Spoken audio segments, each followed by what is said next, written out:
लीजिए सुनिए देवकीनंदन खत्री के लिखे उपन्यास चंद्रकांता संतति के 16वें भाग के 14वें बयान को मेरी यानी समीर गोस्वामी की आवाज में। किशोरी, कामनी, कमलिनी, लक्ष्मी देवी, कमला और लाडली सभी को कृष्ण जिन्न के आने का इंतजार था। सभी के दिल में तरह तरह की बातें पैदा हो रही थीं और सभी को इस बात की आशा लग रही थी कि कृष्ण जिन्न के आने पर इस बात का पता लग जाएगा कि कृष्ण जिन्न कौन है और राजा गोपाल सिंह ने लक्ष्मी देवी की सुध क्यों भुला दी। आखिर दूसरे दिन कृष्ण जिन्न भी वहां आ पहुंचा। यद्यपि वो एक ऐसा आदमी था जिसकी किसी को भी खबर न थी। कोई भी नहीं कह सकता था कि वो कौन और कहाँ का रहने वाला है। ना कोई उसकी जात बता सकता था, ना कोई उसकी ताकत और सामर्थ्य के विषय में ही कुछ वाद विवाद कर सकता था। तथापि उसकी हमदर्दी और कार्रवाई से सभी खुश थे और इसलिए कि राजा बीरेंद्र सिंह उसे मानते थे, सभी उसकी कदर करते थे। गुप्त स्थान में पहुंच वो सभी को चौकन्ना कर चुका था। इसलिए किशोरी और लक्ष्मी देवी इत्यादि को उससे पर्दा करने की कोई आवश्यकता न थी और न ऐसा करने का उन्हें हुक्म था। अस्तु कृष्ण जिन्न के आने की खबर पाकर सब खुश हुई और बीच वाले 2 मंजिले मकान में, जिनमें सबसे पहले आकर उसने इंद्रदेव से मुलाकात की थी, चलने के लिए तैयार हो गई।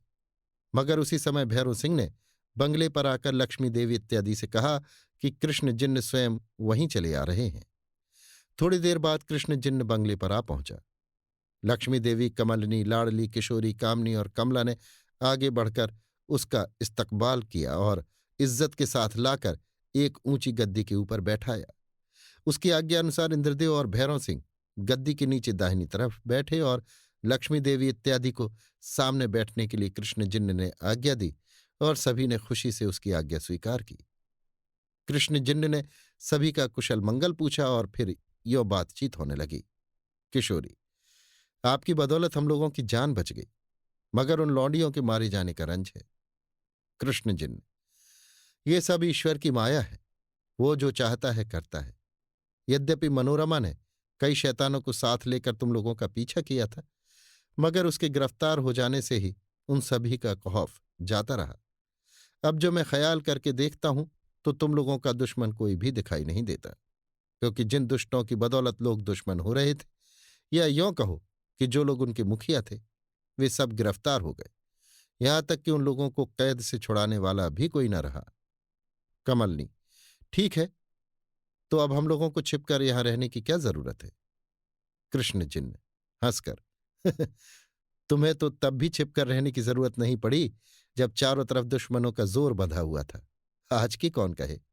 मगर हां, हाथ का इशारा करके, इन बेचारियों को अब यहां रहने की कोई जरूरत नहीं और अब इसीलिए मैं यहां आया हूं कि तुम लोगों को जमानियां ले चलूं। वहां से फिर जिसको जिधर जाना होगा चला जाएगा। लक्ष्मी देवी, तो आप हम लोगों को चुनारगढ़ क्यों नहीं ले चलते या वहां जाने की आज्ञा क्यों नहीं देते। कृष्ण जिन्न, नहीं नहीं, तुम लोगों को पहले जमानियां चलना चाहिए। ये केवल मेरी आज्ञा ही नहीं, बल्कि मैं समझता हूं कि तुम लोगों की भी यही इच्छा होगी। लक्ष्मी देवी से, तुम तो जमानिया की रानी ही ठहरी। तुम्हारी रियाया खुशी मनाने के लिए उस दिन का इंतजार कर रही है जिस दिन तुम्हारी सवारी शहर के अंदर पहुंचेगी और कमलिनी तथा लाडली तुम्हारी बहन ही ठहरी। लक्ष्मी देवी बात काटकर, बस बस, मैं बाज आई जमानिया की रानी बनने से। वहां जाने की मुझे कोई जरूरत नहीं और मेरी दोनों बहनें भी जहां मैं रहूंगी वहीं मेरे साथ रहेंगी। कृष्ण जिन्न, क्यों क्यों, ऐसा क्यों। लक्ष्मी देवी, मैं इसलिए विशेष बात कहना नहीं चाहती कि आपने यद्यपि हम लोगों की बड़ी सहायता की है और हम लोग जन्म भर आपकी ताबेदारी करके भी उसका बदला नहीं चुका सकती, तथापि आपका परिचय न पाने के कारण। कृष्ण जिन्न, ठीक है ठीक है, अपरिचित पुरुष से दिल खोलकर बातें करना कुलवती स्त्रियों का धर्म नहीं है। मगर मैं यद्यपि इस समय अपना परिचय नहीं दे सकता, तथापि ये कहे देता हूं कि नाते में राजा गोपाल सिंह का छोटा भाई हूं। इसलिए तुम्हें भावज मानकर बहुत कुछ कहने और सुनने का हक रखता हूं। तुम निश्चय रखो कि मेरे विषय में राजा गोपाल सिंह तुम्हें कभी उलाहना न देंगे, चाहे तुम मुझसे किसी तरह पर बातचीत क्यों न करो। कुछ सोचकर, मगर मैं समझ रहा हूं कि तुम जमानिया जाने से क्यों इनकार करती हो। शायद तुम्हें इस बात का रंज है कि यकायक तुम्हारे जीते रहने की खबर पाकर भी गोपाल सिंह तुम्हें देखने के लिए न आए। कमलनी, देखने के लिए आना तो दूर रहा, अपने हाथ से एक पुर्जा लिखकर यह भी न पूछा कि तेरा मिजाज कैसा है? लाडली। आने जाने वाले आदमी तक से भी हाल न पूछा? लक्ष्मी देवी धीरे से। एक कुत्ते की भी इतनी बेकदरी नहीं की जाती। कमलनी। ऐसी हालत में रंज हुआ ही चाहे।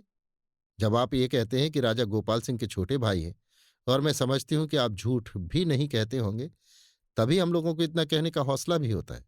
आप ही कहिए कि राजा साहब को क्या यही उचित था? कृष्णजिन। मगर तुम इस बात का क्या सबूत रखती हो कि राजा साहब ने इनकी बेकदरी की? औरतों की भी विचित्र बुद्धि होती है। असल बात तो जानती नहीं और उलाहना देने पर तैयार हो जाती है। कमलनी। सबूत अब इससे बढ़कर क्या होगा जो मैं कह चुकी हूं? अगर एक दिन के लिए चुनार गढ़ा जाते तो क्या पैर की मेहंदी छूट जाती? कृष्णजिन। अपने बड़े लोगों के सामने अपनी स्त्री को देखने के लिए आना क्या उचित होता? मगर अफसोस, तुम लोगों को तो इस बात की खबर ही नहीं कि राजा गोपाल सिंह महाराज बीरेंद्र सिंह के भतीजे होते हैं, और इसी सबब से लक्ष्मी देवी को अपने घर में आ गई जानकर उन्होंने किसी तरह की जाहिरदारी न की। सब ताज्जुब से। क्या महाराज उनके चाचा होते हैं? कृष्णजिन। हाँ, ये बात पहले केवल हम ही दोनों आदमियों को मालूम थी, और तिलिस्म तोड़ने के समय दोनों कुमारों को मालूम हुई, या आज मेरी जुबानी तुम लोगों ने सुनी। खुद महाराज बीरेंद्र सिंह को भी अभी तक ये बात मालूम नहीं है। लक्ष्मी देवी। अच्छा अच्छा, जब नातेदारी इतनी छिपी हुई थी तो? कमलनी लक्ष्मी देवी को रोककर। बहन तुम रहने दो, मैं इनकी बातों का जवाब दे लूंगी।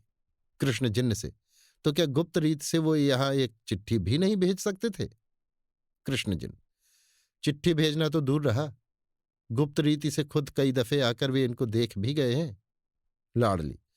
अगर ऐसा ही होता तो रंज काहे का था? कमलनी। इस बात को तो वो कदापि साबित नहीं कर सकते। कृष्णजिन।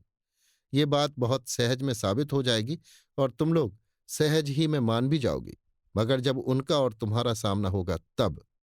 कमलनी। तो आपकी राय है कि बिना संतोष हुए और बिना बुलाए बेइज्जती के साथ हमारी बहन जमानिया चली जाए? कृष्णजिन। बिना बुलाए कैसे? आखिर मैं यहां किस लिए आया हूं? जेब से एक चिट्ठी निकालकर और लक्ष्मी देवी के हाथ में देकर। देखो, उनके हाथ की लिखी चिट्ठी पढ़ो। चिट्ठी में ये लिखा हुआ था। चिरंजीव कृष्ण योग्य लिखी गोपाल सिंह का आशीर्वाद। आज 3 दिन हुए एक पत्र तुम्हें भेज चुका हूं। तुम छोटे भाई हो, इसलिए विशेष लिखना उचित नहीं समझता। केवल इतना लिखता हूं कि चिट्ठी देखते ही चले आओ और अपनी भावज को तथा उनकी दोनों बहनों को जहां तक जल्दी हो सके यहां ले आओ। इस चिट्ठी को बारी बारी से सभी ने पढ़ा। कमलनी। मगर इस चिट्ठी में कोई ऐसी बात नहीं लिखी है जिससे लक्ष्मी देवी के साथ हमदर्दी पाई जाती हो। जब हाथ दुखाने बैठे ही थे तो एक चिट्ठी इनके नाम की भी लिख डाली होती। इन्हें नहीं तो मुझी को कुछ लिख भेजा होता। मेरा उनका सामना हुए भी तो बहुत दिन नहीं हुए हैं। मालूम होता है कि थोड़े ही दिनों में वे बेमुरव्वत और कृतघ्न भी हो गए। कृष्णजिन। कृतघ्न का शब्द तुमने बहुत ठीक कहा। मालूम होता है कि तुम उन पर अपनी कार्रवाइयों का एहसान डालना चाहती हो। कमलनी क्रोध से। क्यों नहीं? क्या मैंने उनके लिए थोड़ी मेहनत की है, और इसका क्या यही बदला था? कृष्णजिन। जब एहसान और उसके बदले का ख्याल आ गया तो मोहब्बत कैसी और प्रेम कैसा? मोहब्बत और प्रेम में एहसान और बदला चुकाने का तो ख्याल ही नहीं होना चाहिए। ये तो रोजगार और लेने देने का सौदा हो गया। और अगर तुम इसी बदला चुकाने वाली कार्रवाई को प्रेम भाव समझती हो तो घबराती क्यों हो? समझ लो कि दुकानदार नादेहंद है, मगर बदला देने योग्य है तो कभी न कभी बदला चुक ही जाएगा। हाय हाय, औरतें भी कितना जल्द एहसान जताने लगती हैं। क्या तुमने कभी यह भी सोचा है कि तुम पर किसने एहसान किया और तुम उसका बदला किस तरह चुका सकती हो? अगर तुम्हारा ऐसा ही मिजाज है और बदला चुकाए जाने की तुम ऐसी ही भूखी हो तो बस हो चुका। तुम्हारे हाथों से किसी गरीब, असमर्थ या दीन दुखिया का भला कैसे हो सकता है? क्योंकि उसे तो तुम बदला चुकाने लायक समझोगी ही नहीं। कमलनी कुछ शर्मा कर। क्या राजा गोपाल सिंह भी कोई असमर्थ और दीन है? कृष्णजिन। नहीं है तो तुमने राजा समझकर उन पर एहसान किया था। अगर ऐसा है तो मैं तुम्हें उनसे बहुत सा रुपया दिलवा सकता हूं। कमलनी क्षमा करें, मैं रुपए की भूखी नहीं हूं। कृष्णजिन। बहुत ठीक, तब तुम प्रेम की भूखी होगी। कमलनी। बेशक। कृष्णजिन। अच्छा, तो जो आदमी प्रेम का भूखा है उसे दीन, असमर्थ और समर्थ में एहसान करते समय भेद क्यों दिखने लगा, और इसके देखने की जरूरत ही क्या है? ऐसी अवस्था में यही जान पड़ता है कि तुम्हारे हाथों से गरीब, असमर्थ और दुखियों को लाभ नहीं पहुंच सकता, क्योंकि ना तो वे समर्थ हैं और न तुम उनसे उस एहसान के बदले में प्रेम ही पाकर खुश हो सकती हो। कमलिनी। आपके इस कहने से मेरी बात नहीं कटती। प्रेम भाव का बर्ताव करके तो अमीर और गरीब, बल्कि गरीब से गरीब आदमी भी एहसान का बदला उतार सकता है, और कुछ नहीं तो वो कम से कम अपने ऊपर एहसान करने वाले का कुशल मंगल ही चाहेगा। इसके अतिरिक्त एहसान और एहसान का जस माने बिना दोस्ती भी तो नहीं हो सकती। दोस्ती की तो बुनियाद ही नेकी है। क्या आप उसके साथ दोस्ती कर सकते हैं जो आपके साथ बदी करे? कृष्णजिन। अगर तुम केवल उपकार मान लेने ही से खुश हो सकती हो तो चलकर राजा साहब से पूछो कि वो तुम्हारा उपकार मानते हैं या नहीं, या उनको कहो कि उपकार मानते हो तो इसकी मुनादी करवा दे, जैसा कि लक्ष्मी देवी ने इंद्रदेव का उपकार मानकर किया था। लक्ष्मी देवी शर्मा कर। मैं भला उनके एहसान का बदला क्यों कर अदा कर सकती हूँ, और मुनादी कराने से होता ही क्या है? कृष्णजिन्न। शायद राजा गोपाल सिंह भी यही सोचकर चुप बैठे रहे हों और दिल में तुम्हारी तारीफ करते हो। लक्ष्मी देवी कमलनी से। तुम व्यर्थ की बातें कर रही हो। इस वाद विवाद से क्या फायदा होगा? मतलब तो इतना ही है कि मैं उस घर में नहीं जाना चाहती जहां अपनी इज्जत नहीं, पूछ नहीं, चाह नहीं, और जहां एक दिन भी रही नहीं। कृष्णजिन्न। अच्छा, इन सब बातों को जाने दो। मैं एक दूसरी बात कहता हूं, उसका जवाब दो। कमलनी। कहिए। कृष्णजिन्न। जरा विचार करके देखो कि तुम उनको तो बेमुरव्वत कहती हो, इसका ख्याल भी नहीं करती कि तुम लोग उनसे कहीं बढ़कर बेमुरव्वत हो। राजा गोपाल सिंह एक चिट्ठी अपने हाथ से लिखकर तुम्हारे पास भेज देते तो तुम्हें संतोष हो जाता, मगर चिट्ठी के बदले में मुझे भेजना तुम लोगों को पसंद ना आया। अच्छा, एहसान जताने का रास्ता तो तुमने खोल ही दिया है।